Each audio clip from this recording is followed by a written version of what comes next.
உரிமைக்காண்டி தான் நான் போராடுறேன். அதாவது எனக்கு நடந்த இந்த ஒரு சம்பவம் எந்த ஒரு பொண்ணுக்கும் நடக்கக்கூடாது.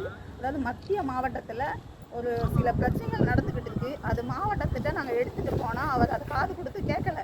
அதாவது பெண்கள் அவதூறாக பேசுகிறது, நிறைய விஷயங்கள் உள்ள ரொம்ப இதாக தப்பாக நடக்கு. என்னால் முழுசாக சொல்ல முடியாது.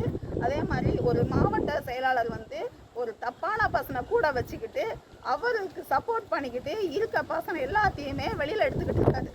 கட்சியில் வந்து எப்படி இருக்கணும், மக்களுக்கோ மகளிருக்கோ எவ்வளோ ஹெல்ப்பாக இருக்கணும்னு சொல்லி தான் அண்ணன் சொல்லியிருக்காரு. ஆனால் இந்த மத்திய மாவட்டத்தில் பெண்களுக்கு பாதுகாப்பே கிடையாது.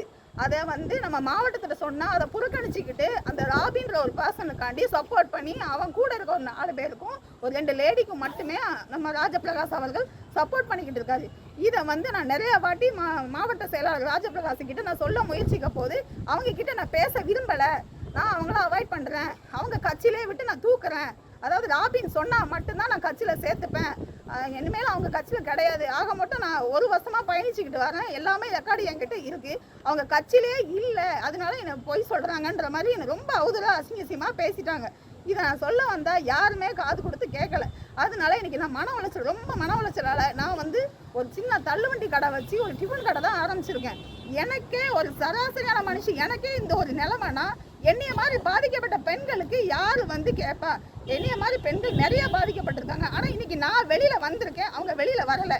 இது வந்து நான் பெண்களுக்காண்டி போராடுறேன். ஏன்னா எங்கள் அண்ணன் சிஎம் வந்து விஜயானா வந்து பெண்களோட முழு பாதுகாப்புன்னு சொன்ன இடத்துல மத்திய மாவட்டத்தில் ராஜபிரகாஷ் அவர்கள் பெண்களை மதிக்கவே கிடையாது. அவன் கூட ராபின்ற ஒருத்தவங்க தப்பான நபரும் தெரிஞ்சும் அவர் கூட பயணிச்சுக்கிட்டு இருக்காரு.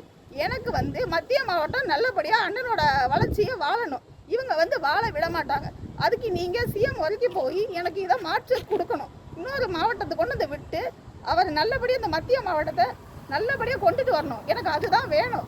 நம்ம தமிழக வெற்றி கழகத்தை களங்கப்படுத்தல